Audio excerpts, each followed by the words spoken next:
Alexandre Langlois. Bonjour Clémence, oui, je Bonjour. suis bien abonné. Parfait. Et Régis de Castelnau. Au garde à vous, Clément. Au garde à vous. Ici, c'est police-justice. Allez, hein. exactement. Et tout de suite, on commence notre police-justice. C'est l'heure du sonneur. Et donc, vous les avez reconnus, Alexandre Langlois, Régis de Castelnau sont avec nous. Alexandre Langlois est avec nous en studio. On en attend autant de Régis de Castelnau un jour, peut-être pour Noël. On aura Régis avec nous dans les studios. Vu le temps pourri qu'il fait en Provence, ça va. Je vais peut-être émigrer finalement. Ah, bah émigrer. Pour aller m'installer à Berck. Rémigrer, c'est ça. Rémigrer vers nous, Régis. Je rappelle que vous êtes auteur du blog Vue du droit et de Une justice poétique, un livre qui est toujours d'actualité aux éditions L'Artilleur. Alexandre Langlois, je vais citer toujours le dernier. Essayer la démocratie au bal masqué de la Macronie, édition Talma. Tiens, la démocratie, justement, on en a un peu parlé. Enfin, on aurait voulu plutôt en entendre parler, en fait, lors de l'émission, les fameuses 3h, 3h20, je crois, en tout, d'Emmanuel Macron sur TF1 mardi dernier, au micro notamment de Gilles Boulot, avec tout plein de contradicteurs. Enfin, c'est comme ça qu'ils avaient été présentés, en tout cas. Et on a retenu une petite phrase sur laquelle on voulait vous faire réagir. C'était « Les Français pessimistes ». Pour ça, en fait, on n'est pas... C'est notre faute, on est pessimiste. C'est pour ça on n'est pas capable de juger à sa juste valeur le travail d'Emmanuel Macron. Écoutons ça. Qu'est-ce que vous dites aujourd'hui au président de la République, 8 ans? Il a ruiné la France. Si on gérait, nous, nos budgets ménages comme il gère le budget de la France, on serait depuis longtemps interdit bancaire. Est-ce que le citoyen, il a été entendu depuis le Covid? Qu'est-ce qui a été amélioré, à part nous prendre du pognon? C'est un président qui ne nous voit pas, qui a du mépris. Est-ce que vous êtes optimiste pour la France? Non, pas du tout. Avec un président qui veut pratiquement nous envoyer en guerre. C'est rude, j'en conviens. Bonjour, merci beaucoup de cet accueil chaleureux. Mais le sondage de l'IFOP que nous avons réalisé il y a quelques jours confirme cela à l'échelle statistique. Regardez, depuis que vous êtes à l'Élysée, depuis 8 ans, la France change plutôt en mal, 69%, plutôt en bien, 7%. Ça ressemble à un échec, c'est comme votre échec, c'est vous qui êtes le capitaine depuis 8 ans. Notre pays se caractérise depuis très longtemps par ça, une forme de pessimisme sur lui-même. Il y a plein de difficultés au quotidien. La pessimiste sur lui-même, ce sont que les difficultés au quotidien. Et avant de vous faire réagir à ça, quand même, Régis, vous dire qu'on a Eric qui nous écrit de Berck-Plage et qui dit qu'il sait très bien là-bas, qu'il fait beau, donc il ne faut pas hésiter à y aller. Je sais bien. Il sera ravi. C'est pour ça, c'était pas par hasard que j'ai dit ça, parce que on nous annonce, il fait beau aujourd'hui, on nous annonce une goutte froide. C'est le deuxième printemps un peu dégueulasse oui. Après l'année dernière. Bon, j'attends. Moi, j'aime bien le cagnard. Donc, bon, alors, en tout cas, le prochain climato, je sais pas quoi, la réchauffiste qui me vient m'embêter avec ça, je lui mets ma main dans la figure, parce que j'aimerais bien qu'il y ait du réchauffement climatique, moi. C'est un complot breton, Régis, pour que les gens émigrent en Bretagne. On a un microclimat. Voilà. Oui, c'est un père et une mère, un impair et puis la mère. Oui, mais j'adore la Bretagne. Ma mère était de Brest. C'est pas la première fois que je est né à Brest, donc j'ai une partie assez importante de mes gènes qui sont bretons. Allez, si on parlait d'Emmanuel Macron.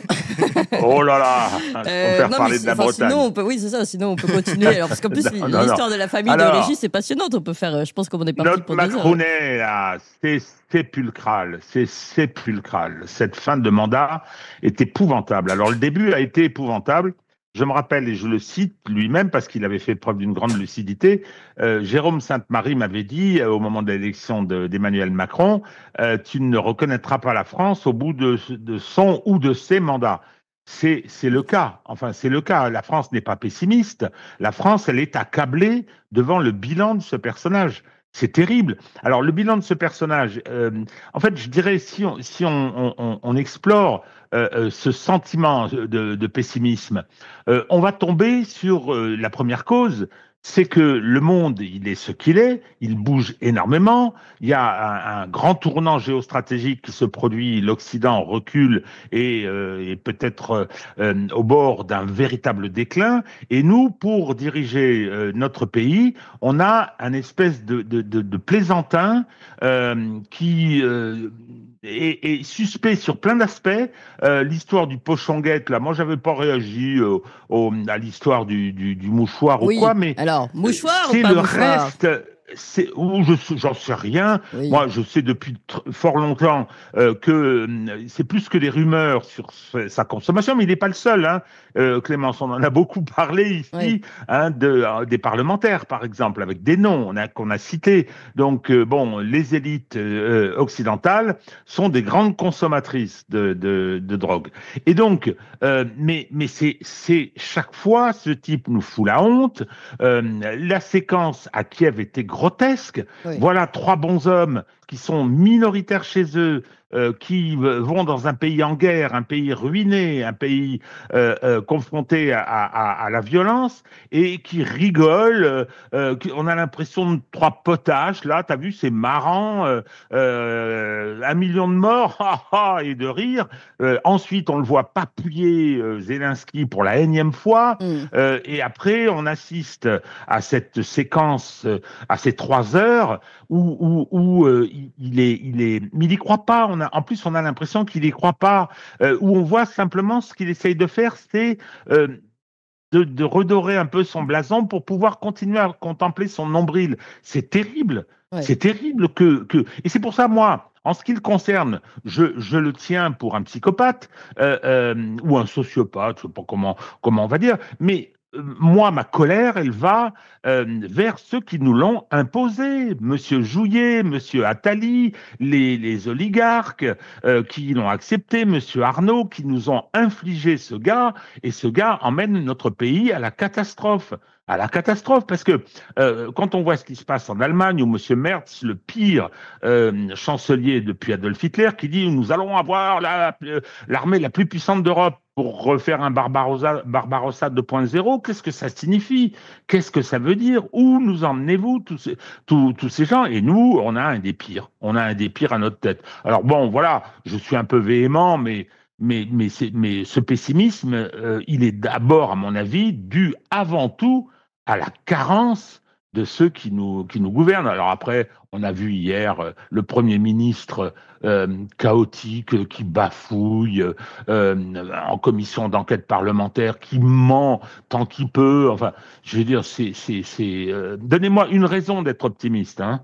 En plus, la météo est pas bonne. Alors donc, c'est oui, pire que tout. ça y est, c'est la cata là. C'est vraiment la cata. Bon, finalement, oui, vous êtes bien pessimiste, on voit bien. Alors, vous avez dit beaucoup de choses, hein, Régis, depuis le début. Et je pense qu'il faut qu'on en prenne élément après élément, parce que oui, en fait, l'actu est quand même importante. On a eu plusieurs choses. On a eu en effet ce mouchoir gate ou ce train de la drogue, on appelle l'affaire comme on veut, qui est révélateur, encore une fois, d'ailleurs tout à l'heure on va revenir sur le procès de Natacha Ray, qui est révélateur de quelque chose, d'un malaise, que ce soit vrai ou pas. Et on a eu l'affaire, enfin le questionnement de beaucoup d'internautes, et on a eu aussi derrière la réaction de l'Élysée qui allait dire mais non c'est pas vrai, regardez, preuve à l'appui. Donc ça, vous me direz en même temps, je vais vous dire, Régis, quand ils ne réagissent pas, on dit aussi où ils devraient réagir et remettre les choses au clair, par exemple pour l'affaire Natacha Ray. Donc là, ils réagissent, on ne va peut-être pas se plaindre, je ne sais pas, vous en pensez quoi? Avant qu'on en envoie des images. Je pense qu'ils sont dans une tenaille. Ils sont dans une tenaille. Qu'est-ce que vous voulez qu'ils fassent? Alors, sur l'histoire du pochon-guette, moi, ce qui m'a frappé à cette occasion, comme je vous dis, moi j'avais fait une publication à propos de leur attitude de rigolarde dans un pays en guerre. Mais j'avais pas fait attention à l'autre partie. Mais ils sont coincés. Alors, qu'est-ce qui s'est passé? Il y avait 2 choses. D'abord, l'effet Streisand. On intervient, oh non, on va préparer la paix, personne n'y croit, hein, et hop, naturellement, le monde entier s'est précipité là-dessus, bravo, encore bravo, hein, merci Internet de nous permettre de voir ce qu'on en raconte à l'étranger. La deuxième chose qui m'a frappé, c'est que tous les trolls pro-Macron, tous les journalistes larbins se sont précipités et ont commencé à insulter, bande de traîtres, sur Dupont-Aignan, sur Philippot, essayer de les traîner dans la boue, etc. Ils étaient... alors, j'ai pas réussi à savoir si c'était de la panique ou si c'était une mobilisation. Je pense qu'ils sont fébriles. Je pense qu'ils se rendent compte que ils vont tous dans le mur, et peut-être qu'ils commencent à craindre que le jour où il y aura un changement, et de toute façon, il y en aura un. C'est-à-dire qu'en 2027, ils dégagent ce type. S'ils pouvaient dégager avant, ce serait formidable, mais j'en sais rien. En revanche, il y a ce camp-là est extrêmement fébrile. Mais je vois pas ce qu'ils peuvent faire d'autre que de réagir, que d'essayer de se battre à droite, à gauche, de continuer la propagande, de dire n'importe quoi. Dernière observation concernant l'émission de Macron, Oui. il s'est fait un peu bousculer quand même. C'est-à-dire vous trouvez oui, enfin un peu bousculé, pardon, par là, rapport vous au n'êtes pas pessimiste, là, vous êtes optimiste, là, ça y est. Non. Le soleil Par a repris le dessus, Régis. Non, par rapport au larbinisme, Oui. par rapport à la veulerie de tous ces journalistes qui jamais ne vont ou le contredire ou essayer de le réfuter. Là, c'était un tout petit peu plus. Sur quel Hein. sujet, Régis? J'aimerais bien savoir. Je pense cette façon de le recevoir. Je sais pas s'il y a un an. De ça commencer passait par comme ce ça. montage, ouais. Oui, déjà. Et puis, je crois que sur la façon d'amener les sujets, non, Gilles Boulot a fait le boulot. dont le boulot, excusez-moi pour ce jeu de mots débile, dont le boulot est bien de mettre le président en valeur. Il a quand même deux, trois fois, alors je n'ai pas d'exemples qui me reviennent, hein, il a quand même deux, trois fois contredit le président de la République. Mais on est tellement loin du compte, et puis donc, de toute façon, derrière, ils verrouilleront, ils continuent à faire régner la terreur dans la rédaction. Personne n'ose véritablement s'opposer à ce système. C'est la raison pour laquelle je pense que la seule alternance possible sera nécessairement une alternance de rupture. J'espère simplement qu'elle ne sera pas violente. Bon, alors, je vous propose de regarder, et avant de donner la parole à Alexandre Langlois, c'est bien d'illustrer quand même, on est dans une radio avec la vidéo, donc autant profiter. On regarde la vidéo officielle, hein, celle de l'Élysée, pas celle du Mouchoir Gate, on la regardera après. La vidéo officielle présentée par Emmanuel Macron pour montrer qu'il est là et que l'Europe est là, derrière lui, tous unis pour mettre la paix dans le monde. On regarde ça. C'est sûr qu'on arrive à 8h? Yes.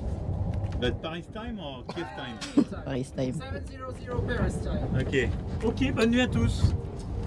Bonne nuit. Bonne nuit, Monsieur le Président. Nous, on doit donner le confort à Zelensky en lui disant s'il propose d'engager, tu engages. Mais si le cessez-le-feu n'est pas respecté, on sanctionne. C'est ça le bon équipe. Et on met les Américains là-dessus.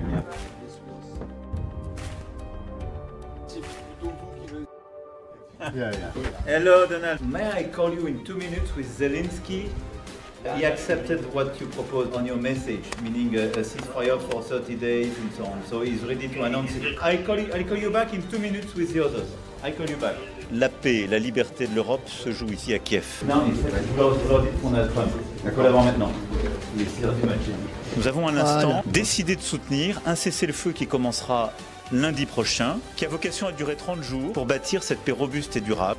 En cas de violation de ce cessez-le-feu, des sanctions massives seraient préparées et coordonnées entre... On y croit Alexandre, là, vous êtes sous le charme. Oui. Clémence, désolé, excusez-moi. Donald, I'll call you back. In 2 minutes. I am with Clémence in Toxin. Hein, donc I'll call you back. Excuse me. Hein. Excuse me. Putain, non, mais c'est pas vrai, quoi. For him. Le guignol, non mais grotesque, quoi. Bah, vous avez raccroché quand même, j'espère. Je rigole. Oui, j'ai raccroché. Non, oui, parce que Donald, on le prend, hein, s'il veut. Donald, we can phone us, you and us, and make a great meeting together. Alexandre, bon. Bah super cette annonce de blockbuster, vachement bien ce film. Vous trouvez Moi, je suis pas sûr d'y aller quand même. Je suis pas sûr d'aller ça a m'asseoir dans l'air, la je salle. pense, passionnant. Il y a une petite musique d'ambiance, d'ailleurs. Musique je pense qu'on d'ambiance, va se faire, tout ça, c'est je pas pense mal. qu'on va peut-être se faire Du coup, retoquer pour la musique. On connaît les horaires du coup des trains, on connaît les horaires de lever de Donald, on connaît. Par contre sur le fond on connaît rien du tout. Voilà. Par contre on est sur de la. Ah non mais si il a dit attendez. Si il ne respecte pas, on est dur. Ah oui. S'il respecte, on est content. Enfin, un truc comme ça très. Vous voyez, oui, on mais le sent problème, c'est que du coup, je ne sais pas ce qu'ils veulent faire. Moi, je croyais que l'économie russe était à genoux déjà depuis un moment. Jean-Noël Barrot nous a dit j'ai asphyxié l'économie russe une fois qu'elle est à genoux. Donc, qu'est-ce qu'ils veulent faire là? Ils veulent se donner des coups de pied à un cadavre. Enfin, je comprends pas. Ou alors tout ce qu'ils ont fait avant ne sert à rien, peut-être.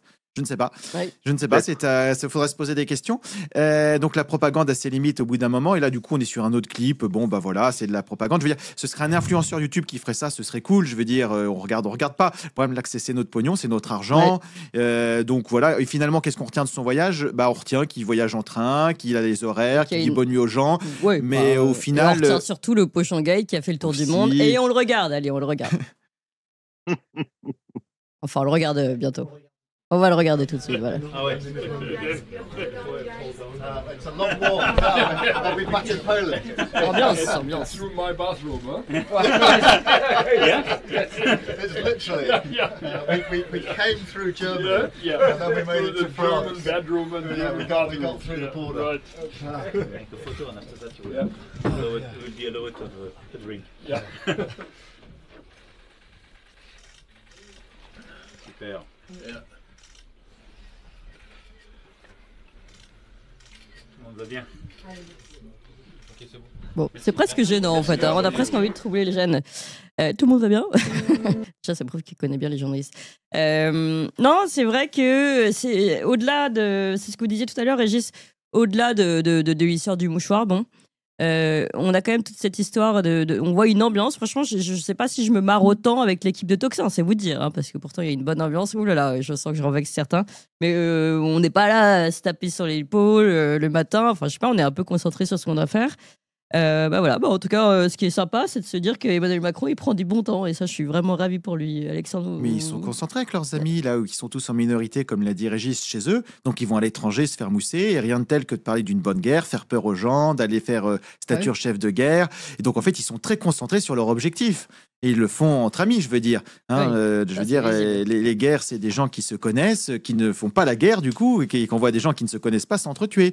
Donc, on est toujours sur ce principe. Je veux dire, ils se connaissent tous, ils se font des claques dans le dos, ils sont contents, il y a des morts. Bon, bah, c'est pas grave, en fait, pour eux. C'est des unités comptables. En fait, je veux dire, on a un financier en face, je veux dire. Donc, à partir de là, il y a tant de personnes qui sont mortes. Bon, bah, perte et profit. De toute façon, les humains, c'est des ressources. Donc, je veux dire, tant que ça peut servir notre pouvoir et notre caste, c'est pas grave. Ouais, c'est même. Donc on est finalement, ils sont très concentrés sur leurs propres objectifs. Et ils passent du bon temps, et ça quand même, on est rassurés, hein, parce que nous, on s'inquiétait pour leur morale. Bon, quand même, d'ailleurs, faisons un petit parallèle, un petit pont, puisque c'est aujourd'hui la discussion entre Kiev et Moscou. Hein, c'est quand même un jour important. Là, on les voit rigoler, les trois cocos, mais en réalité, il y a des négociations importantes qui se font aujourd'hui en Turquie. On en a déjà parlé. Alors, avec cette information que finalement, Vladimir Poutine ne se rendra pas sur place, Donald Trump non plus. Mais malgré tout, Vladimir Poutine envoie évidemment un émissaire pour discuter avec Volodymyr Zelensky et a déclaré que ces discussions devraient porter sur les causes profondes du conflit, celles qui sont peut-être un peu mises de côté depuis le début, et n'a pas exclu qu'elles puissent permettre d'instaurer notamment un cessez-le-feu. Une réaction, Régis ? Excusez-moi, un détail extraordinaire, c'est que la délégation, c'est une délégation, hein, ils sont une demi-douzaine, la délégation est exactement la même que celle qui avait participé aux négociations d'Istanbul en 2022 et qui avait abouti à un traité qui a été foutu par terre par les Occidentaux qui avaient mandaté Boris Johnson là-bas. Et coup de l'opération, une vraie guerre, 1 million de morts, etc. Encore merci. Donc, les Russes envoient la même en disant « Ok, d'accord, on reprend ». Retour à la case départ. Sauf que les conditions ont changé. Les conditions c'est-à-dire que, bien évidemment, si l'Ukraine avait appliqué cet accord qui était une espèce de Minsk 3, je ne sais pas s'il aurait été pérenne, mais en tout cas, il aurait fait l'économie de cette guerre de haute intensité avec son bilan qui est terrible, surtout pour l'Ukraine. Ouais. Donc, soyons clairs, l'Ukraine est détruite. Je lisais hier un document sur la dimension démographique. Déjà, c'est un pays qui avait perdu beaucoup d'habitants avant la guerre, mais depuis, ils étaient à 54 millions au moment de la chute de l'Union soviétique. Maintenant, ils sont en dessous de 30 millions. Et il ne pourra pas survivre. C'est un pays qui va être probablement dépecé, y compris que les Polonais, les Hongrois vont finir par intervenir pour protéger leur propre communauté et les propres minorités. Non, et puis les Russes vont garder bien évidemment le territoire déjà qu'ils ont conquis, plus ceux qui a été incorporé par la constitution russe à leur territoire de fédération. Donc je pense que tout ça est terrible. Ce que je note, c'est plus l'attitude des Américains. Ils poussent l'alternative, ou bien on s'en débarrasse, on aboutit à un traité rapidement, ou bien on s'en va, elle est toujours sur la table. Elle est toujours sur la table et les Américains sont très, je veux dire, très fermes là-dessus et ils sont excédés manifestement par le comportement des Européens. Autre petite info que j'ai appris ce matin, vous savez que l'AfD, le parti anti-guerre, le parti allemand, oui, avait été mis sous surveillance, considéré comme d'extrême droite par les services du nouveau chancelier. Avec une potentielle interdiction à la clé. Voilà, mais c'était ça qui était prévu. Thierry Breton nous avait annoncé ce qui allait se passer. Hein, comme en Roumanie, on n'en veut pas, on fera. Moyennant quoi, qu'est-ce qui s'est passé? Le Sénat américain est intervenu, a demandé qu'il y ait des réactions.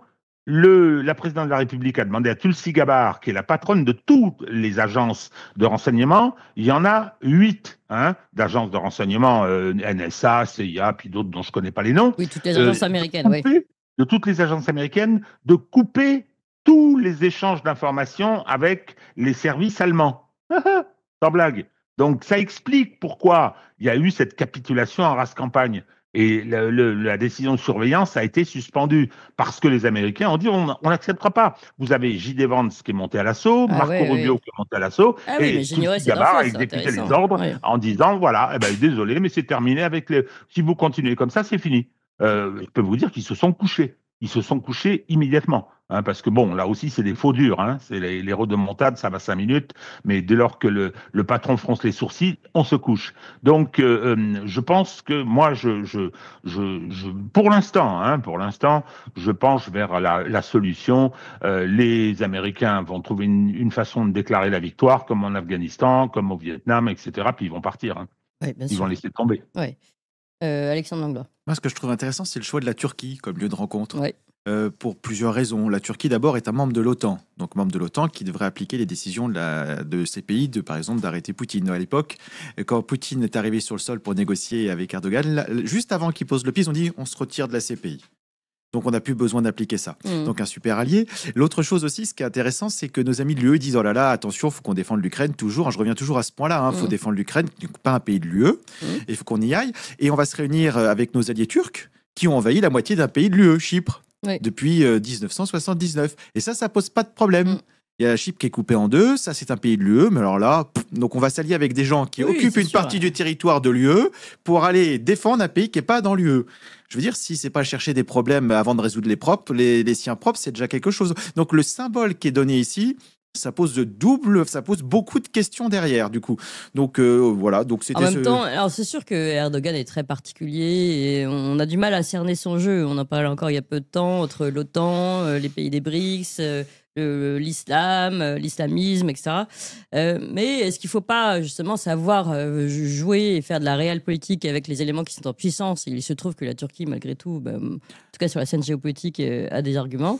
Ah, mais sur la réelle politique, mais on est face à une bande de guignols qui font juste du paraître. Je veux dire, c'est des influenceurs TikTok qu'on a. Donc, ils vont faire ça. Donc, en fait, s'il y a une paix, c'est plus l'influence TikTok. Oui, mais c'est pas nos amis de l'UE qui vont la résoudre. C'est si les États-Unis font quelque chose. Ils ont dit, faut qu'on ait Donald, faut qu'il nous donne les sanctions, faut qu'il appuie. S'il n'est pas là, nous, on sort les rames. Ça recoupe avec le discours de Macron. On aura une défense indépendante, mais européenne. Donc, du coup, quelle est cette défense indépendante? Pendant que les pays européens commandent des F-35 américains. Donc, ça pose des questions. On rebondit aussi sur le bouclier nucléaire que Macron veut donner. Donc, en fait, il y a plein de questions qui s'imbriquent les unes dans les autres. Mais la propagande officielle de l'UE et le discours officiel de nos amis de l'UE, c'est de dire on vient défendre ce pays parce que la sécurité de l'UE est en danger, on pourrait se faire envahir. L'UE est déjà envahie, ça leur pose pas de problème. Donc, il y a un narratif qu'ils ont eux-mêmes créé, mais qui sont même pas capables de respecter leur propre narratif de propagande. Donc je veux dire, après sur le reste, ils sont pas très bien, quoi. Après, si on arrive à quelque chose, c'est très bien. Moi, je suis pour qu'on parle avec tout le monde et qu'on fasse les choses. Oui. Mais c'était juste pour critiquer l'attitude de nos dirigeants qui sont, je prends juste pour de cohérence dans leur propre propagande. Voilà. Après, s'ils disent on fait de la réelle politique, on dit bah voilà, la réelle politique, ce serait de dire voilà qu'est-ce qui s'est passé, les accords de Minsk, on reprend ce que disent les États-Unis, on part du réel. Et si on part du réel, l'Europe n'est pas prête à rien du tout et à imposer rien du tout, parce qu'ils vont nous dire que la Russie est à genoux depuis des années, que l'armée européenne est prête, qu'il y a une super défense, etc. On est à poil. Donc du coup, la réelle politique, c'est d'être à sa juste place, de préparer l'avenir. Et là, ils préparent juste leur propre carrière dans leur propre pays où ils sont en difficulté. Voilà, point. Alors, on est très nombreux ce matin, mais pas du tout de likes. Qu'est-ce que c'est que cette histoire-là? Je veux des pouces. Ouais, non, mais ça, c'est scandaleux. Scandaleux.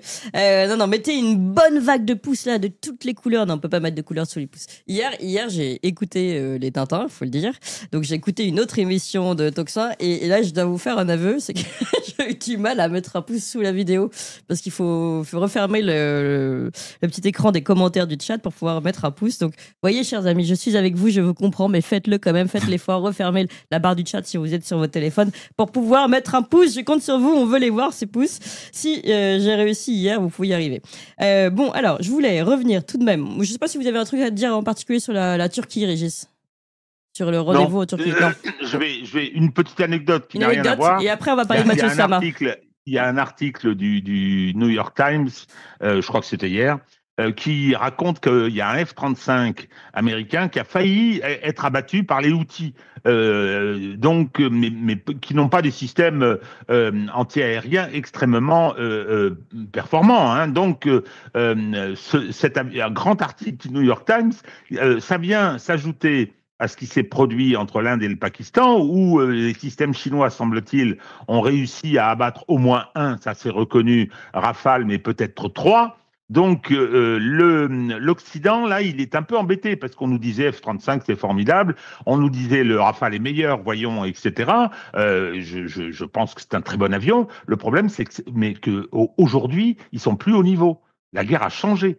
La guerre a changé et ce ne sont pas des bonnes nouvelles qu'on entend du point de vue des volontés bellicistes et belliqueuses de notre ami Macron. Ouais. Alors, un petit mot on va rester un tout petit peu sur Macron, puis d'autres nous demandent si on va parler de ce qui s'est passé chez Pierre Jovanovic. On n'a pas tous les éléments, mais on va en parler, on va montrer la photo juste après, donc ne vous inquiétez pas. Chaque chose en son temps, chaque sujet. On pourra peut-être même aborder le procès de Natacha Ray qui s'est ouvert, on n'a pas beaucoup d'éléments encore non plus, mais on peut l'aborder. Mais avant, restons encore un tout petit peu, soyons cohérents, nous, au moins. Restons un tout petit peu sur cette fameuse émission, la fameuse 3 heures et quelques d'Emmanuel Macron mardi.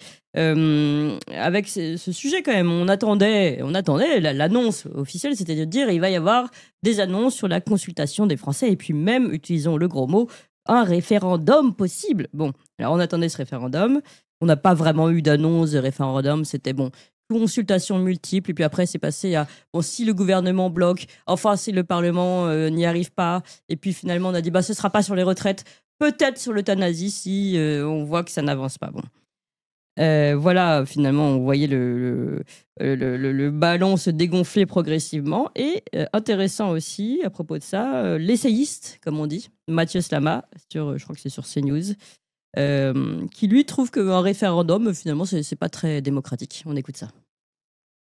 Et je suis plutôt un opposant du principe même du référendum et je suis très critique en tout cas du référendum et je ne pense pas que c'est une bonne chose pour la démocratie. Ah, pourquoi? Vous allez nous expliquer parce que c'est vrai que... Déjà historiquement, rappelons quand même le référendum, on appelait ça le plébiscite, mais c'était Napoléon III qui utilisait beaucoup ça pour se débarrasser des corps intermédiaires et pour avoir une vision, un rapport très autoritaire, très solitaire à l'exercice de démocratie directe. Moi, je dirais autoritaire. Et le général de Gaulle aimait beaucoup le référendum aussi. Je ne dis pas que le général de Gaulle est un dictateur, attention, surtout pas. Mais il avait aussi comme une vision assez autoritaire du pouvoir. Et le référendum était une manière pour lui d'asseoir cette dimension autoritaire du pouvoir. Et donc moi, je suis toujours très, très inquiet quand on parle de référendum, parce que c'est aussi parfois un prétexte pour imposer des sujets qui ne passeraient pas par ailleurs avec la médiation des élus et surtout dans le cadre de l'état de droit. Et c'est pas un hasard d'ailleurs si c'est les populistes qui aiment les référendums. Le Rassemblement national... En Suisse, il y a beaucoup de votations et ça se passe très bien. Le Rassemblement national, depuis des années, se fait les champions du référendum. Mais pourquoi Parce qu'ils veulent imposer des mesures sur l'immigration, sur la sécurité, sur tout un tas de thèmes qui sont en fait... Bon, voilà, je crois qu'on a fait le tour, on a plus ou moins compris. Hein. Donc, en fait, c'est très populiste, un référendum. C'est pas très, très propre. Hein. C'est un peu les gueux, quand même, hein, à qui on donne la parole. C'est assez embêtant. Comment vous réagissez, Alexandre ? Du coup, c'est effectivement, il a dit qu'il avait une position compliquée. Étant antidémocrate, c'est assez compliqué à tenir. Voilà, c'est-à-dire que là, on est sur quelqu'un qui dit il faut des corps intermédiaires qui, pour moi, font partie du problème antidémocratique et qui disent c'est ces gens-là qui doivent diriger à la place des Français. Et en fait, ça fait écho à cette conception française de la République, pas de la démocratie, de la République et de l'organisation en système représentatif. Je reprends le discours de Sieyès qui disait donc directement dès le début 1789, donc Première République, l'autre manière d'exercer son droit à la formation de la loi est de concourir soi-même immédiatement à l'affaire. Ce concours immédiat est ce qui caractérise la véritable démocratie. Donc parfait, au moins il met les mots sur les mots. Le concours médiat désigne le gouvernement représentatif. La différence entre deux systèmes est énorme. Ensuite, il poursuit d'abord la très grande pluralité de nos concitoyens n'a ni assez d'instruction, ni assez de loisirs pour s'occuper directement de la loi qui doit les gouverner. Leur avis est donc de nommer des représentants. Et ce petit discours est très intéressant parce qu'en fait, il reprend le discours de Macron qui dit il y a les gens illettrés, les gens qui ne sont rien, les gens qui sont trop bêtes pour comprendre, que reprend cet essayiste en disant on n'a pas instruit le peuple, donc il est trop bête pour pouvoir se faire, donc on va faire à sa place. Mais c'est un régime d'autocrate en fait, qui pense à la place des gens parce une oligarchie. Ils assument pas du tout, ils ont peur du peuple. Et là, le système représentatif de 1789 a été mis en place parce que les personnes qui ont pris le pouvoir avaient peur du peuple. Ensuite, il prend l'exemple de Napoléon III. Alors, ce qui est rigolo, c'est que quand on connaît un petit peu l'histoire, en fait, on a des politiques qui prennent des références historiques, on a l'impression qu'ils ont pris ça sur ChatGPT ou Wikipédia. Mais quand on creuse un petit peu l'histoire, c'est que Napoléon III a gouverné effectivement avec beaucoup de plébiscites et de référendums. Parce que en fait, ce qui s'est passé, c'est que quand il a pris le pouvoir, il s'est engagé à garder un suffrage universel. Et ce que ne voulaient pas ni les socialistes de l'époque, ni les libéraux. Il voulait un suffrage un peu censitaire, qu'on élimine une partie des gens. Et le seul moyen qu'il a trouvé, c'est de les contourner en passant par des plébiscites. Et en plus, Napoléon III est le seul autocrate au monde qui, au cours de son mandat, a donné plus de liberté aux gens. C'est le seul. Voilà, tous les autres, d'habitude, durcissent les régimes. Oui. Donc, mauvais exemple, contre-exemple, il a donné plus de pouvoir aux libéraux. Donc, au final, ce monsieur a peur du peuple, donc il l'assume. Il va dans la lignée de Macron qui dit que les gens sont bêtes, pas instruits, etc. Donc, il faut leur confisquer le pouvoir. Et derrière, on garde tout et on fait les choses. Pas de référendum, parce que les gens, il faudrait pas qu'ils donnent leur avis. Ce serait la démocratie, ça. Oui. Donc, on est dans une république. Et ça fait écho, du coup, on reprend la seule chose qui m'a marqué du discours d'Emmanuel Macron, ça avait été, par exemple, la réaction de Sophie Binet, la secrétaire générale de la CGT, qui fait « Même moi, j'ai voté pour vous ». Donc, ce qui veut dire que derrière, c'est des gens comme ça qui disent, en fait, aujourd'hui, qui sont dans les corps intermédiaires, qui perdent des adhérents d'année en année parce qu'ils font pas le travail, ils ont trahi les salariés, ils ont trahi les travailleurs, mais par contre, ils ont de plus en plus de subventions de l'État. Donc, les choix sont quand même très intéressés derrière. Donc, en fait, on a tout ce petit microcosme qui veut garder le pouvoir, qui veut écarter les gens. Quand il y a eu les Gilets jaunes qui ont proposé des choses démocratiques, on leur a tiré dessus. Les cahiers de doléances ont été paumés, on les publiera, mais on s'en occupera pas. Donc, il y a toutes ces choses-là. Et la dernière chose que Mathieu Slama a oublié de dire, le dernier référendum qui a été mis en place, 2005, on n'en a pas tenu compte. C'est-à-dire que maintenant, en fait, on se passe, même quand le peuple ne donne pas son avis, on s'en passe. Et ce qu'il a aussi oublié de dire, c'est qu'en France, par exemple, quand le peuple donne son avis, on s'en passe. De l'avis du peuple, on va faire ce qu'on veut finalement. Si le peuple vote mal, on fera comme on a décidé. Sur ça, d'ailleurs, en plus, il y a quelque chose aussi sur le débat. Qu'est-ce qui est le mieux, des experts qui savent pour nous ou l'avis du peuple? Je reprends toujours Aristote avec un exemple plus moderne. Il avait dit qu'est-ce qu'on est un concours de boulanger, je veux dire de pain. Le meilleur pain, qui on invite pour le sélectionner et le choisir. Alors, on peut choisir des boulangers qui sont experts en la matière, qui pourront dire telle farine, telle cuisson, c'est bien, et donner des notations. Ou alors, on peut inclure tous les gens qui mangent le pain, y compris les boulangers. Ça ne les exclut pas. Et de dire lequel vous préférez. Celui-là. Pourquoi? Parce que, je sais pas, le goût que je préfère. Ils ne sauront pas l'expliquer. Mais Aristote démontre qu'au final, par rapport à la démocratie athénienne notamment, que la majorité des gens dégagent une solution qui est plus à même de correspondre à ses attentes et qui n'est pas forcément aberrante.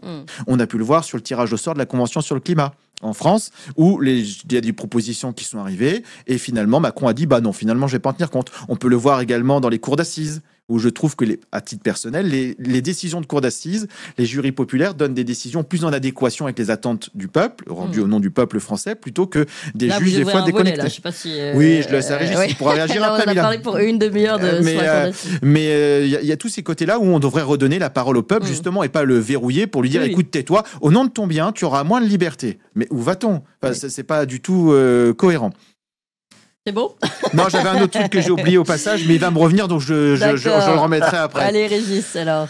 Comment vous réagissez à notre ami essayiste et puis, Première observation, Mathieu Slama. Qu'est-ce que c'est l'expression est de Joseph Massescaron à son sujet, qu'est-ce que ce petit cafard fait sur les plateaux il ne fait que ça. Donc il ne fait que ça. Mais il n'a jamais écrit un bouquin, il n'a aucun bagage académique, rien, et il vient nous donner des leçons comme ça, le petit bonhomme, tout manucuré, tout avec sa permanente et tout, mais c'est insupportable au bout d'un moment. C'est insupportable. Et il vient dire une chose toute simple. Le peuple, c'est mal. Il ne faut pas qu'il s'exprime. Il a dit d'ailleurs, c'était pas sur l'extrait, il a dit, oui, moi je suis pour le pouvoir des juges, je trouve ça super. Ben oui, c'est de la petite bourgeoisie urbaine comme toi, encore que toi, t'es fils à papa extraordinairement privilégié, ce qui te donne d'ailleurs accès à tous ces médias. Mais le problème, il est fondamentalement là. Alexandre a raison, c'est le 20e anniversaire du référendum de 2005, où la voix du peuple a été bafouée. Pas une petite, c'était 55-45 pour le non. Et on le paye encore aujourd'hui. Pourquoi on est pessimiste ? Parce qu'on s'est fait violenter. Il y a eu d'autres occasions, il y a eu le Covid, etc. Mais il y a eu les Gilets jaunes, bien sûr, mais on s'est fait violenter par cette forfaiture démocratique. Alors, sur le principe même du référendum, c'est vrai que c'est un outil qu'il faut peut-être manier avec précaution, parce que, mais de toute façon, dans une démocratie représentative, rien n'est parfait, loin de là. C'est un système qu'Alexandre critique frontalement sur cette notion de médiation, mais je veux dire, on essaye de le faire fonctionner.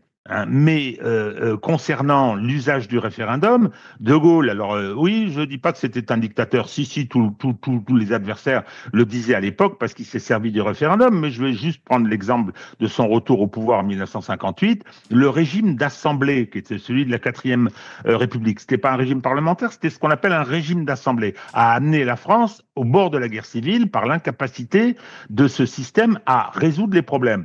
Qu'est-ce qu'il a fait, qu'a fait De Gaulle ? Il s'est imposé et ensuite il s'est fait valider par un référendum qui a adopté une constitution qui avait 90 articles, excusez-moi, c'était par oui ou par non, ça simplifiait le débat, il y avait une forme de plébiscite, c'est tout à fait incontestable, mais il a fait 84% de oui, il avait donc un mandat. Il avait un mandat. Et quand il a perdu cette confiance dans le référendum de 69, il est parti. Bien. Donc, non, cette prise de position, elle est l'expression d'une défiance vis-à-vis de la démocratie et expression de défiance qui vient comme par hasard à ce moment-là. Comme disait, comment s'appelait l'ancien président de la Commission européenne, Thierry Breton ? La démocratie. Non.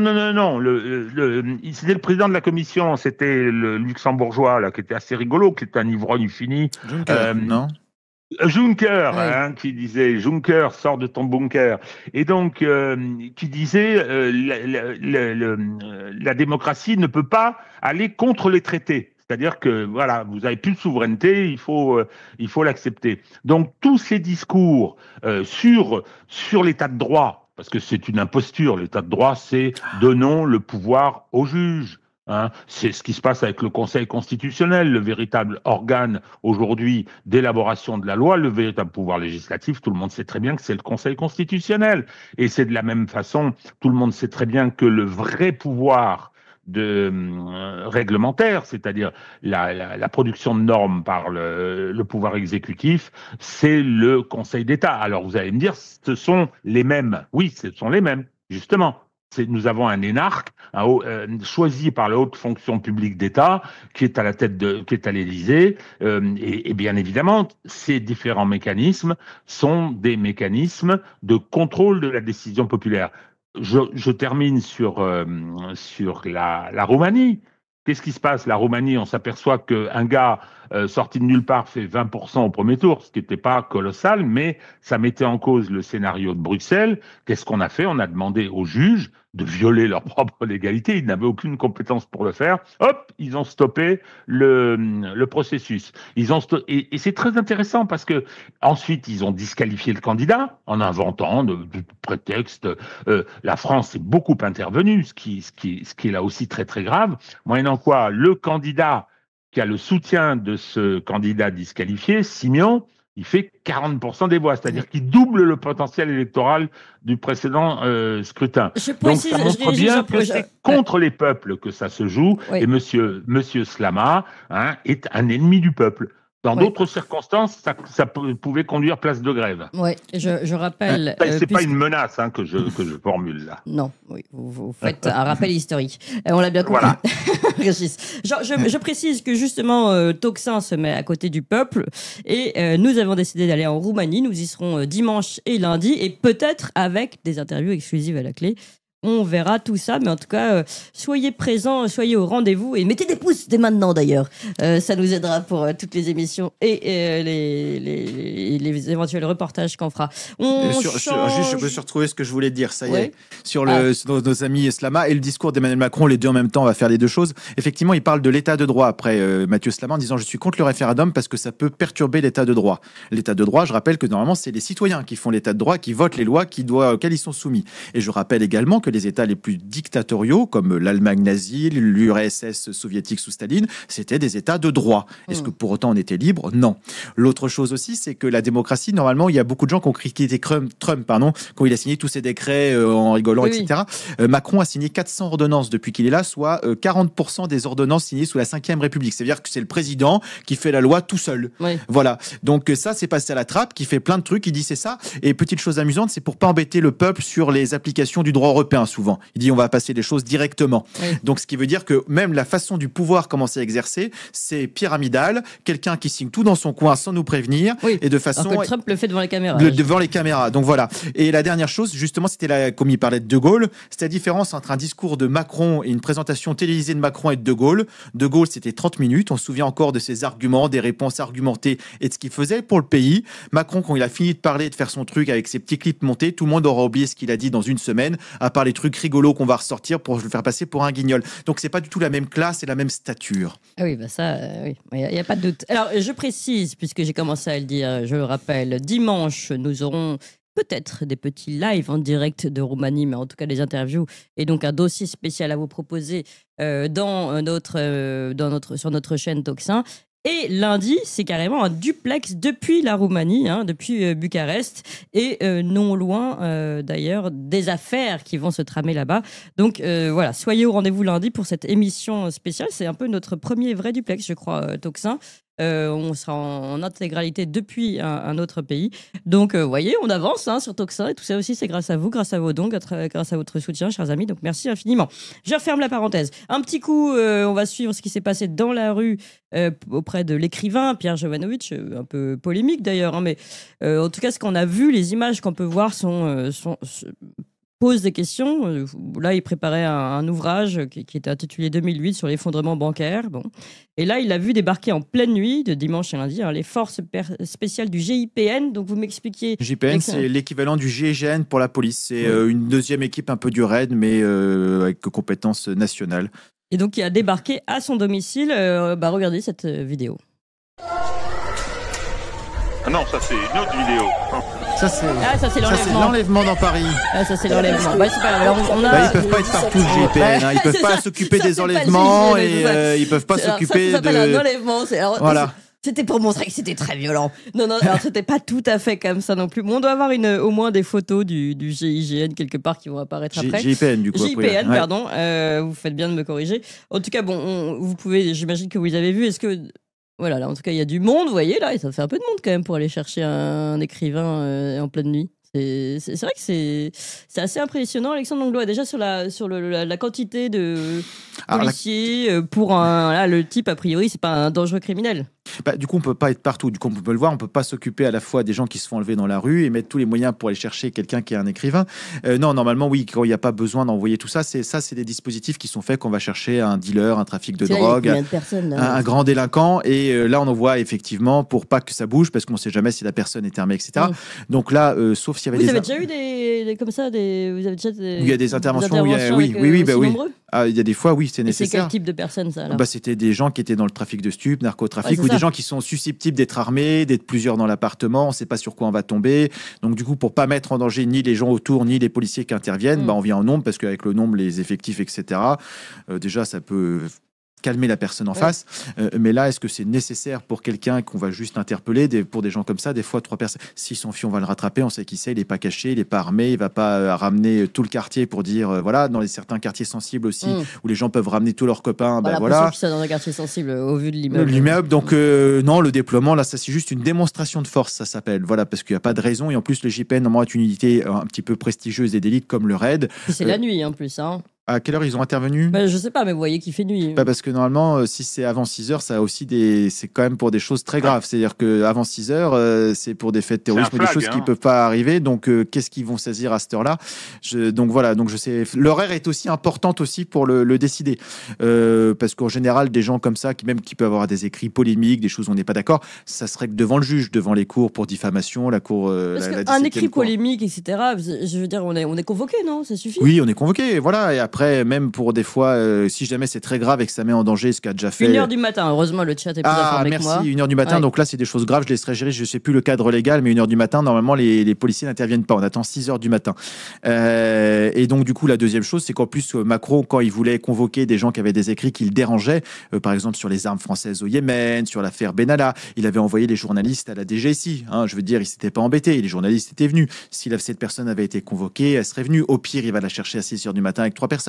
Qu'est-ce qu'il voulait trouver dans cet appartement qui nécessitait d'une intervention? Normalement, c'est du domaine du terrorisme. Donc, je suis intéressé. Après, comme il y a des terroristes partout, comme il y a des éco-terroristes. On ne connaît pas le fond de l'affaire, mais ça veut dire que c'est très qu'il s'agit d'un terroriste. Alors, c'est ça qui ça suppute. Mais le problème du mot terrorisme en France, c'est que Darmanin parle d'éco-terrorisme pour Sainte-Soline. On avait Castaner qui parlait que des dégradations sur des permanences LREM à l'époque, c'était des actes de terrorisme. On a du terrorisme intellectuel. On avait un patron du MEDEF qui avait dit la CGT, c'est des actes terroristes de faire des grèves à répétition, etc. Donc en fait, le mot terrorisme a été tellement galvaudé qu'en fait, on peut le faire. Et comme Régis, je lui laisserai le plaisir que les juges et les procureurs sont tellement complaisants pour mettre des choses au pif et puis après dire on s'est trompé, désolé, mais l'intervention est là, les séquelles sont là, tout a été cassé quand même chez la personne. Donc voilà, donc les éléments, c'est qu'en tous les cas, c'est considéré comme très grave. J'attends la suite, j'espère que cette personne sera défendue. Mais au vu de la personne, je ne pense pas que ce déploiement était nécessaire. Et ce qui veut dire que cette unité n'est pas disponible pour d'autres interventions et sécuriser la protection des Français. Voilà. Bon, ça fait beaucoup de choses. Vous dites, j'espère que cette personne sera défendue. Je précise que c'est l'avocat Maître Carlo Broussa qui sera son avocat. Alors, justement, je me tourne vers un autre avocat, Régis. Comment vous réagissez déjà? Juste à l'heure de l'interpellation, Le Monde, pour, a priori, quelqu'un qui n'est pas criminel. Qu'est-ce que c'est que cette histoire? D'abord, qu'est-ce que c'est que cette histoire? Parce que pour qu'il y ait déjà une intervention, il faut qu'il y ait une procédure en cours. Il faut qu'il y ait une procédure ou un flagrant délit, c'est-à-dire que tout d'un coup, on s'est aperçu qu'il y avait un gars en train de préparer une bombe dans le couloir d'entrée qu'on voit là. Donc, qu'est-ce qui s'est passé? Alors, j'ai essayé d'avoir des infos, j'en ai pas trouvé. Est-ce Jovanovic a été mis en garde à vue? Est-ce qu'il a été lui-même interpellé? J'ai lu que c'était une intervention parce qu'il aurait été menacé. Qu'est-ce que c'est que ce truc, quoi? Qu'est-ce que c'est que ce truc à 1h du matin où on envoie, en ces temps où la police serait bien évidemment mobilisée de façon, et hop, la vidéo que vous nous avez montrée juste avant de cette tentative d'enlèvement le démontre. Qu'est-ce que c'est que cette mobilisation pour quelqu'un qui est bien évidemment identifié comme étant faisant partie de la, entre guillemets, dissidence actuelle? C'est quelqu'un qui est dans cette infosphère dissidente. Je sais pas, je trouve ça assez sidérant. Effectivement, 1h du matin, ça n'est pas un cadre juridique habituel d'une intervention dans le cadre d'une procédure dirigée contre une personne. Hein. Qu'est-ce que c'est du flagrant délit, ou bien c'est une qualification très particulière, et Alexandre en a parlé, c'est des terroristes, mais cette intervention a dû quand même se faire sous le contrôle d'une autorité judiciaire, d'un parquet. Je sais pas, je comprends pas cette espèce d'arrivée en grand équipage, bruyante comme ça. C'est Alors, ce qui explique Pierre Jovanovic sur une autre chaîne, c'est qu'il voulait l'interner. Il s'agissait d'un internement psychiatrique d'urgence. Bon. Mais bon, voilà, on n'a pas des éléments objectifs. Attendez.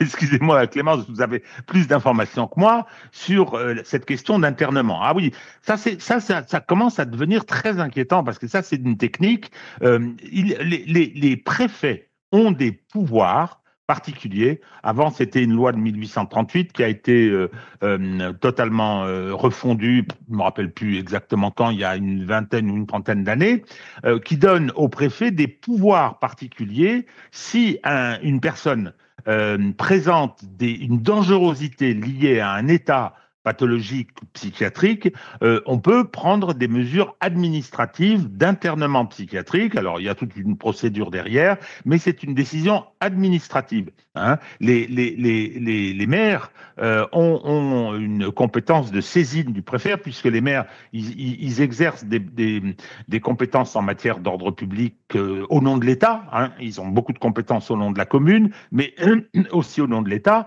Donc, le maire, le préfet peuvent demander l'internement. Mais de là à 1h du matin, il était Fort Chabrol, il avait sorti une mitrailleuse. Qu'est-ce que c'est que cette histoire ? En tout cas, il n'a pas été interné, tant mieux, parce que c'est quand même ridicule. Alors, c'est arrivé au moment du Covid. Il y a des gens assez peu nombreux, d'ailleurs, sur qui c'est tombé. Alors après, il y a tout un tas de procédures qui permettent d'obtenir, parce que là, il y a le juge des libertés, le référé liberté qui doit être statué sous 48 heures, où on peut demander la mainlevée immédiate de la mesure. Donc, je sais pas. On va suivre l'affaire, en tout cas, je précise avec l'avocat. C'est trouble et inquiétant. C'est très inquiétant. Bon, en plus, apparemment, ils ont fait la même chose. Ils sont allés à la maison d'édition de Pierre Jovanovic. Donc, on voit que c'est aussi le livre qui visiblement inquiète. Pas que seulement le personnage. Ce serait un criminel. On n'irait pas dans sa maison d'édition, par exemple. Et j'ai une question. C'est vraiment le JPN qui était chez eux, parce que le JPN a été intégré au RAID, à part pour l'outre-mer, depuis 2020 ou 2022. Donc, le JPN n'existe plus en métropole. Ah, écoutez, alors, je ne sais pas, il faut que je vérifie. Donc, du coup, j'ai pris les informations qu'on m'a données. Mais donc, voilà, mais du coup, c'est peut-être les gens du RAID qui sont allés là-bas. Là, est-ce que vous ne pouvez pas reconnaître le petit insigne ? C'est un peu flou, là. C'est un peu loin. Oui, c'est un peu loin. Mais écoutez, on va revenir sur le sujet de toute façon. Je pense qu'on va inviter Maître Carlo Broussa, qui aura des informations à nous donner. Et on fera ça proprement sur Tocsin, vous le savez. Là, je voulais qu'on évoque l'affaire. On ne l'a pas encore creusé ici à Tocsin. Je sais que d'autres chaînes ont fait l'interview de Pierre Jovanovic. C'est très bien. Ça permet d'avoir un son de cloche. On essaiera d'avoir plus d'éléments, peut-être aussi objectifs sur le sujet. On n'a pas voulu se précipiter parce que c'est des sujets toujours sensibles. Je préfère prendre un petit peu de temps. Et juste traiter. Moi, je suis déjà surprise par les horaires. Sur la par forme, exemple. la forme. Parce qu'en fait, c'est soit association de malfaiteurs, soit j'ai regardé un deuxième cas, proxénétisme. Voilà. Donc c'est quand même particulier. Moi, je pense que c'est à relever dès maintenant. On relève qu'il y a un problème. Sans se précipiter et dire je sais pas, pays totalitaire qui enferme et interne à la manière soviétique. Un peu, ils ont fait quand même une première cause nationale cette année, la santé mentale. Ah oui, mais donc en fait, moi je trouve que ça fait quand même des relents. On enferme les gens on est pour. Tout à fait d'accord. Si la justice ne suffit pas, ils sont fous. Qui nous emmène dans ce sens-là. Dans des bonnes pratiques pas très reluisantes. Alors je voudrais, puisque allez, ça va leur faire plaisir, c'est leur journée. On avait encore 2 sujets, mais on n'aura pas le temps de tous les aborder. Parce que figurez-vous que je pensais qu'on aurait trop de temps, mais on n'en a pas assez, comme d'habitude. Il y avait quand même hier aussi le procès de Natacha Ray, qui est revenue sur l'avant de la scène. Et puis il y avait aussi, hier aussi, c'est marrant, toutes ces affaires qui concernent la Macronie en ce moment, il y avait aussi, comment il s'appelle, notre ami Bayrou, une audition parlementaire qui a duré aussi, je crois, 5 heures, un truc comme ça. Donc, et on avait un peu d'éléments aussi, un peu d'affaires autour de la Macronie hier. le Premier ministre, quand même, qui s'est expliqué pendant plus de 5 heures, c'est ça, devant la commission d'enquête de l'Assemblée, sur cette affaire de Notre-Dame de Bétarame. Mais bon, allons d'abord sur Natacha Ray. Donc, c'était hier, c'est ouvert le procès en appel donc, de Natacha et Amandine Roy, que je rappelle qui sont accusés de diffamation envers Brigitte Macron, notamment pour avoir affirmé qu'elle était un transsexuel. Et donc, les deux, Brigitte Macron et Jean-Michel Trogneux, avaient porté plainte. Elles avaient été condamnées à une amende de 500 € le 12 septembre dernier par le tribunal judiciaire de Paris, à 8 000 € de dommages et intérêts à Brigitte Macron et 5 000 € à Jean-Michel Trogneux, tous deux parties civiles au procès donc. Et là, ce qui était intéressant, c'est qu'on aurait pu se dire, bon ben voilà, l'appel, bah ça y est, on va enfin les voir ensemble, Jean-Michel Trogneux et Brigitte Macron. Bon, ils n'ont pas daigné se rendre au procès, donc on n'a pas pu enfin écraser totalement, on va dire, la contradiction, enfin en tout cas l'affirmation de Natacha Ray et Amandine Roy, qui dit que les deux sont la même personne. Et c'est dommage, on regrette qu'il n'y ait pas une présence qui montre que finalement tout ça n'est... Ou alors ils font exprès d'entretenir le mystère en disant ça permet de ne pas parler d'autre chose, c'est toujours le même sujet. Mais voilà, moi je voulais quand même en parler.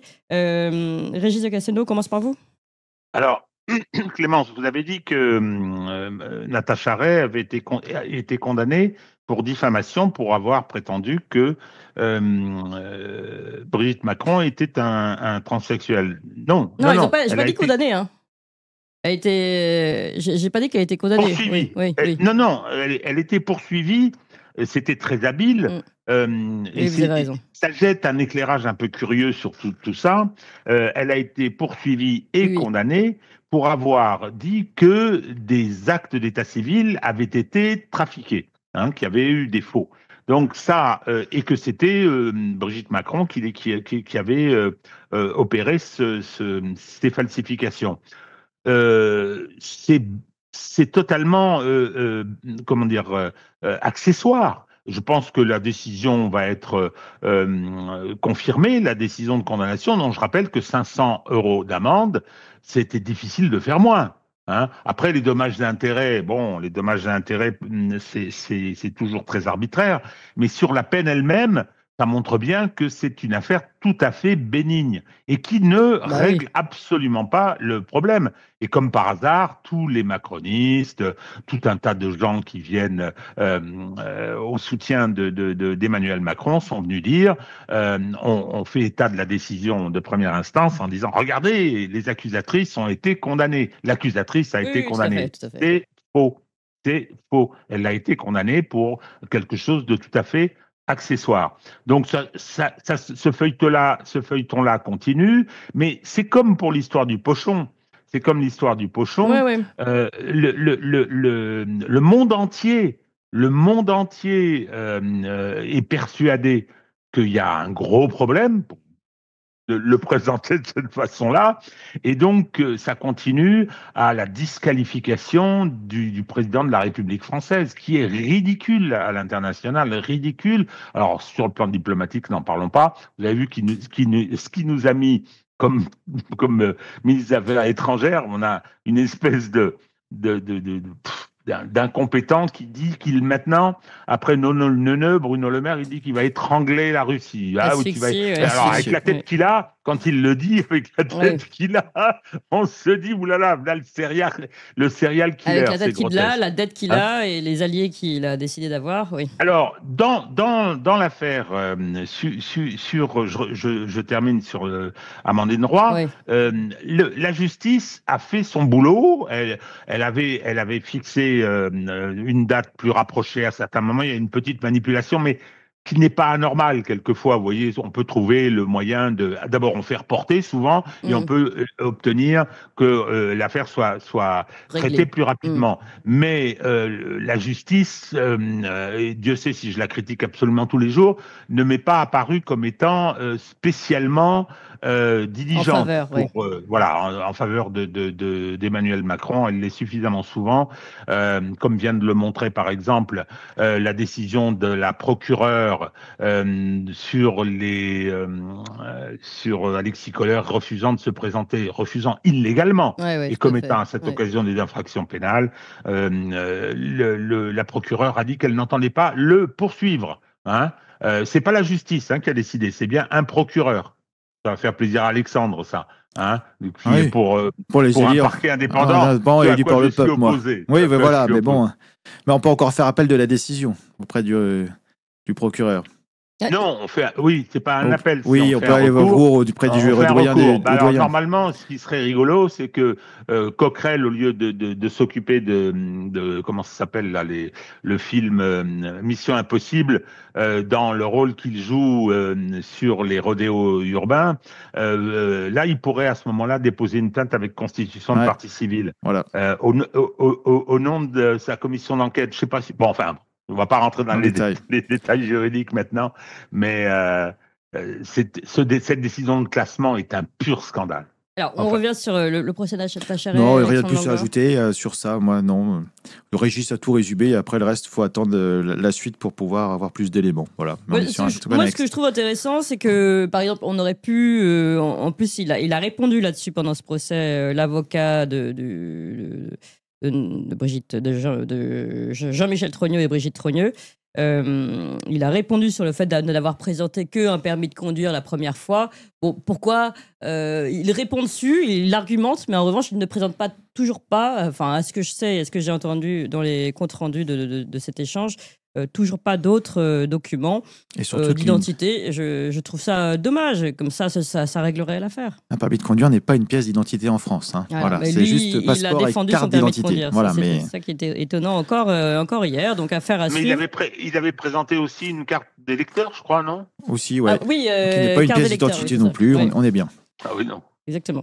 Un tout petit mot sur Betaram oui, parce que du coup, moi, ça boucle avec... alors, du coup, on va faire les 5 heures d'audition aussi efficaces de notre ami Bayrou que Macron, c'est-à-dire creux, c'est vide. Sa seule défense a été... il a très bien lu l'art d'avoir toujours raison de Schopenhauer. À défaut de se défendre sur le fond, il attaquait les personnes qui l'accusaient en disant c'est un procès politique, c'est ça, vous m'attaquez, je connais vos méthodes. Mais au final, c'est juste un procédé rhétorique nul. Et en plus, il a même pas mis en application avec beaucoup de verve. Voilà. Par contre, ça boucle avec ce qu'avait dit Macron dans son discours. En fait, c'est ça que je trouve intéressant. Il avait conclu, vous savez, que ce petit mot manuscrit pour résumer son intervention publiée sur les comptes de l'Élysée, avec marqué une jeunesse protégée et éduquée.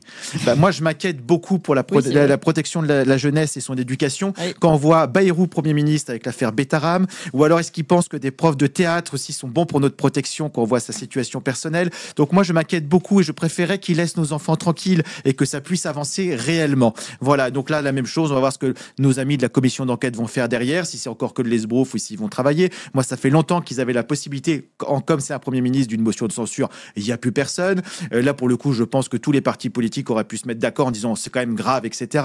Et enfin, la dernière chose sur notre ami Bayrou, on dit oui, voilà, il se défend, etc. Et même si sa fille, etc. Je rappelle sa phrase: cela est presque intolérable. Donc du coup, quand c'est presque, c'est parfaitement tolérable, c'est parfaitement ces réseaux. Donc moi, ça m'inquiète pour la protection et l'éducation de nos enfants que ces gens-là veulent donner. Bon, alors Régis, le mot de la fin. J'approuve tout ce que vient de dire Alexandre, il a entièrement raison. C'est pitoyable. Moi, vous m'avez demandé le mot de la fin, ma phrase c'est François Bayrou ne pouvait pas ne pas savoir. Donc il ment. Voilà. Tout. Il savait, mais c'est impossible qu'il n'ait pas su tout ce qui se passait. Bien sûr. Et par conséquent, il a couvert. Et donc, quand il prétend qu'il ne savait pas et que c'est pour ça qu'il n'a pas réagi, il ment. Oui. M majuscule E-N-T. Oui. D'ailleurs, je vous renvoie à la très bonne chronique de François Coq sur les mensonges, juste en prenant les extraits de François Bayrou, mais même ces derniers temps, les derniers extraits, pas il y a 10 ans, on voit qu'il y a mensonge déjà d'une semaine sur l'autre, et ça prouve bien donc qu'il y a mensonge, et ça c'est grave, pardon de le rappeler.